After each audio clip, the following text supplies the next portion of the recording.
This is Deepika Meghwal. स्वागत है आपका हेल्थ टुगेदर 2025 के अंदर। आज का सवाल है नर्सिंग स्टूडेंट कन्हैया लाल जी का एंड रवि का, और इनका सवाल है टेक्निक ऑफ फिजिकल एग्जामिनेशन बताइए मैडम। तो इनको हम बता देते हैं।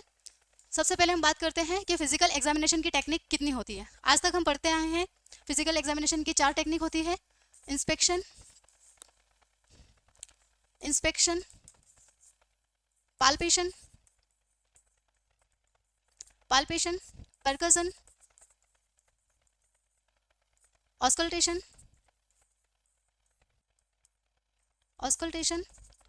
और 2 और मैं अपनी तरफ से जोड़ देती हूँ, ऑल्फेक्शन एंड मैनिपुलेशन। तो आइए बात करते हैं सबसे पहला इंस्पेक्शन के बारे में। इंस्पेक्शन का मतलब होता है किसी भी पेशेंट का फिजिकल एग्जामिनेशन करने के लिए जब हम कोई भी सेंस ऑफ साइट का यूज़ कर रहे हैं, यानी किसी भी चीज़ को देखकर और हम उसका फिजिकल एग्जामिनेशन कर रहे हैं, किसी भी परिस्थिति का पता लगाने के लिए हम अपनी आंखों का इस्तेमाल कर रहे हैं, तो उसे हम क्या कहेंगे? आपका इंस्पेक्शन। इसे केवल आंखों से देखा जाए या फिर किसी भी इंस्ट्रूमेंट के माध्यम से भी कोई चीज़ देख रहे हो, है ना, ऑटोस्कोप के माध्यम से भी अगर आप देख रहे हो, है ना, तो इंस्ट्रूमेंट का यूज़ करके भी केवल आप देख रहे हो और देखकर पता लगा रहे हो, तो उसे हम क्या कहेंगे? इंस्पेक्शन कहेंगे।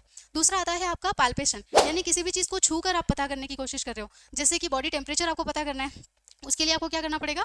टच करना पड़ेगा, ठीक है। या फिर कहीं स्वेलिंग हो रही है, टेंडरनेस हो रही है, तो वो चेक करने के लिए भी आपको क्या करना पड़ेगा? टच करना पड़ेगा। तो टच करने के बाद आप किसी भी इंफॉर्मेशन का पता लगा रहे हो, उसे हम क्या कहेंगे? पाल्पेशन कहेंगे। नेक्स्ट होता है परकसन, यानी किसी भी चीज़ को आपको टेपिंग करना है या थपथपाना है, तो किसी भी चीज़ को थपथपाने के बाद आप अगर पता लगा रहे हो, तो उसे हम क्या कहेंगे? परकसन कहेंगे। जनरली परकसन आपकी बॉडी के साउंड्स पता लगाने के लिए कर सकते हैं या टेंडरनेस पता लगाने के लिए कर सकते हैं। जैसे मान लो किसी के चेस्ट के अंदर पानी भर गया एयर की जगह पे, है ना, तो वो साउंड थोड़ा सा डिफरेंस होगा, ठीक है। तो थपथपा अगर आप पता लगा सकते हो। नेक्स्ट होता है आपका ऑस्कल्टेशन।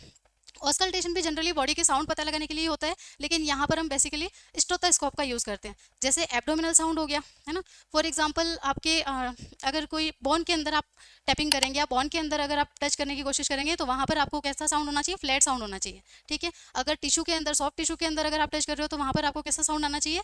डल साउंड आना चाहिए। अगर एबनॉर्मल साउंड आ रहा है, तो उसको पता लगाने के लिए हम क्या करेंगे? ऑस्कल्टेशन मेथड भी यूज़ कर सकते हैं। नेक्स्ट आता है आपका ऑल्फेक्शन। ऑल्फेक्शन का मतलब होता है सेंस ऑफ स्मेल। किसी भी चीज़ को सूंघ कर आपको पता लगाना है कि वो चीज़ डिस्टर्ब है, एबनॉर्मल है या नॉर्मल है। जैसे अगर किसी को डायबिटीज़ कीटोएसिडोसिस हो रहा है ना, तो वहाँ पर स्मेल अलग आएगी। डायबिटिक वुंड है तो उसको उसकी स्मेल अलग आएगी। कोई पॉइजनिंग केस आया है अगर आपके पास में, तो वहाँ पर भी स्मेल से आप पता लगा सकते हैं।